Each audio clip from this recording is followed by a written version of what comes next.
स्वामी समर्थ, जय जय स्वामी समर्थ। श्री स्वामी समर्थ, जय जय स्वामी समर्थ। श्री स्वामी समर्थ महाराजांच्या नामस्मरणाने आजच्या व्हिडिओला सुरुवात करूया।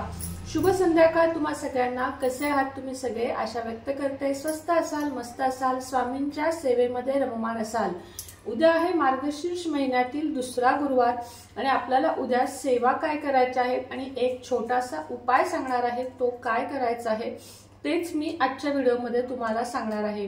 तुम्हाला मार्गशीर्ष महिन्याच्या गुरुवारी सगळ्यात पहिल्यांदा उठल्यावर आठवणीने, अगदी आठवणीने एक लोटाभर पाणी तुम्हाला रात्री सवयच लावून घ्या। उद्यापासून नेहमी एक लोटा किंवा एक छोटी बादलीभर पाणी तुम्हाला किचन सगळं स्वच्छ आवरून झालं की किचनवरती ती बादली ठेवायची।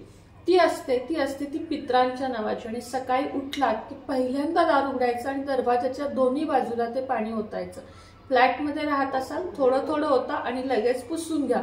मोकळ्या आमच्यासारख्या घरात राहत असाल तर सगळं तुम्ही दोन्ही बाजूला ओतू शकता। तर तुम्हाला दोन्ही बाजूला ते पाणी ओतायचं आहे। ही झाली सगळ्यात पहिली सेवा।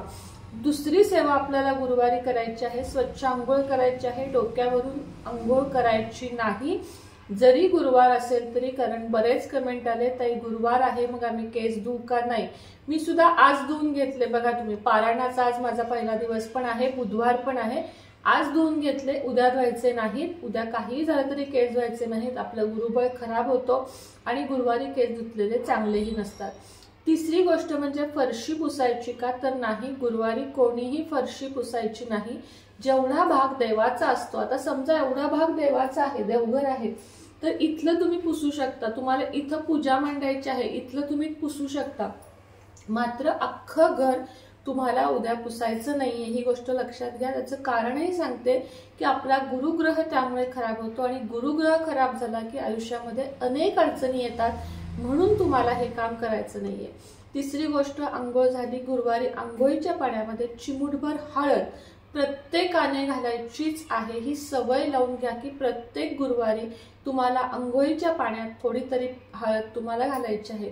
पिवळे कपडे, गुरुवारी तुम्हाला पिवळे कपडे घालायचे आहेत, ज्यामुळे तुमचा गुरुग्रह स्ट्रॉंग होण्यास मदत होते आणि तुमच्या आयुष्यामध्ये बरकत, प्रगती, धन, पैसा हळूहळू येऊ लागतो आणि तुमच्या आयुष्यात अनेक सारे पॉझिटिव्ह बदल तुम्हाला बघायला मिळतात।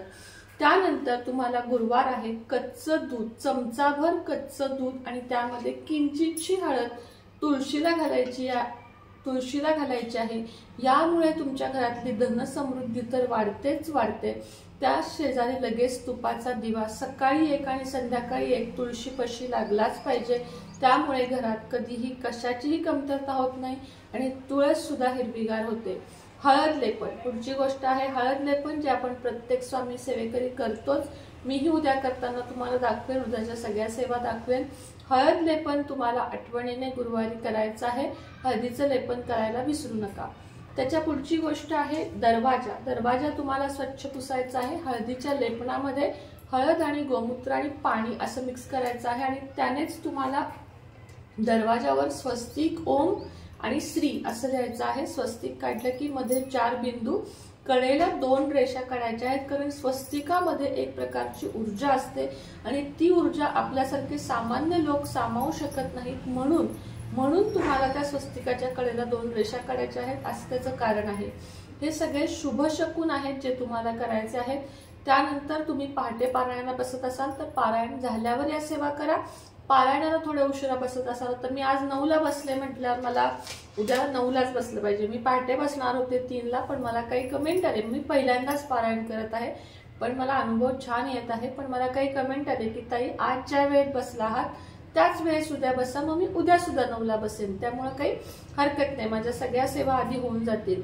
ते झालं की तुम्हाला गुरुवारची पूजा मांडणी करताना तुम्हाला एक उपाय सांगणार आहे। म्हणजे पूजा मांडणी नेहमीप्रमाणेच करायची आहे आणि जेव्हा तुम्ही आरती करता कापुरासोबत तुम्हाला 2 लवंगा जाळायच्या आहेत। मार्गशीर्षचीच आरती करताना नाही तर मी स्वतः संध्याकाळी रोज एक गणपतीची, एक आपल्या मार्गशीर्ष गुरुवार मधल्या लक्ष्मीची आरती, जी सगळ्यांना माहित आहे। इथं पुस्तक असेल तर तुम्हाला दाखवते, नाहीये इथं पुस्तक आता,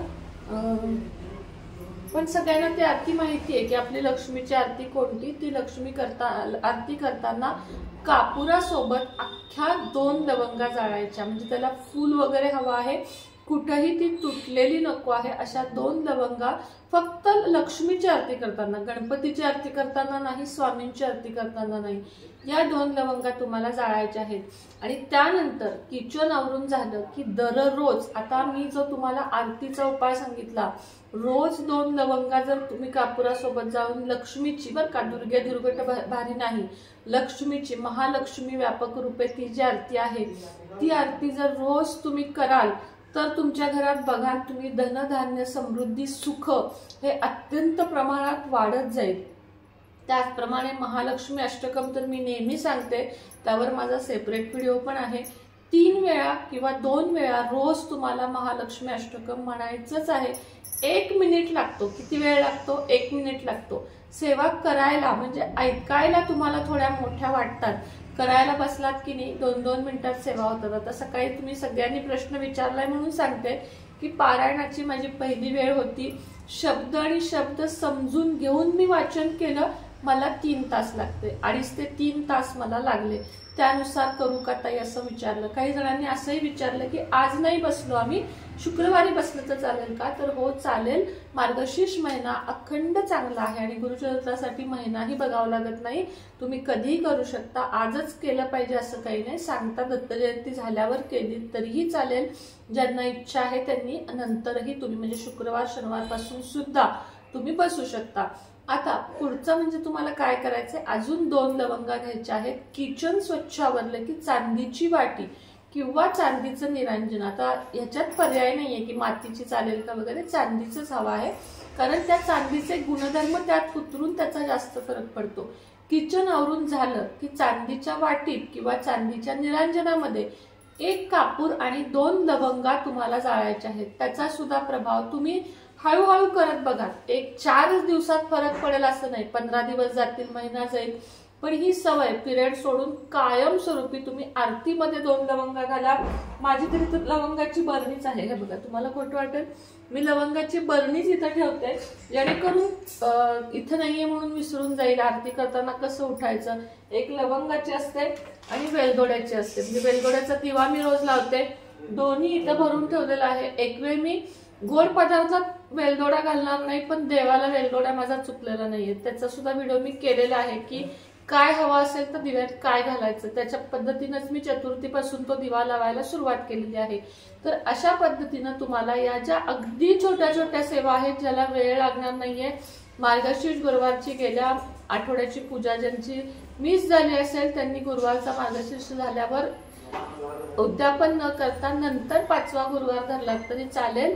आणि अशा प्रकारे तुम्हाला उद्याचा गुरुवार साजरा करायचा आहे। दारामध्ये रांगोळी काढायची आहे, हळदीचं पाणी शिंपडायचं आहे, हळदीचं लेपन करायचं आहे, लक्ष्मीचं स्वागत करायचं आहे, तुपाचा दिवा लावायचा आहे, आंब्याचे डहाळे, तुम्हाला दरवाजाला तोरण जमलं तर अवश्य दरवाजाला तुम्हाला आंब्याचं तोरण लावायचं आहे किंवा आंब्याचा डहाळा लावायचा आहे। आता मला बसायचं आहे सत्यनारायणाच्या पूजेला, त्यामुळे व्हिडिओ जास्त मोठा करत नाही आणि बोलावंसं वाटतं, खूप काय माहिती झाल्याशी वाटते, पण अजून स्वामींची आरती आहे, सत्यनारायणाची पूजा आहे आणि आपल्या स्वामी सारामृताचं 21 अध्यायाचं पारायण, इतक्या सेवा, व्यंकटेश स्तोत्र वगैरे ते बाकीचं तर अजून खूप आहे, हे सगळं करायचं आहे। त्यामुळे आजचा व्हिडिओ इथंच थांबवते, पुन्हा भेटूया नवीन व्हिडिओ सोबत, नवीन विषयासोबत, तोपर्यंत तुम्हा सर्वांना श्री स्वामी समर्थ।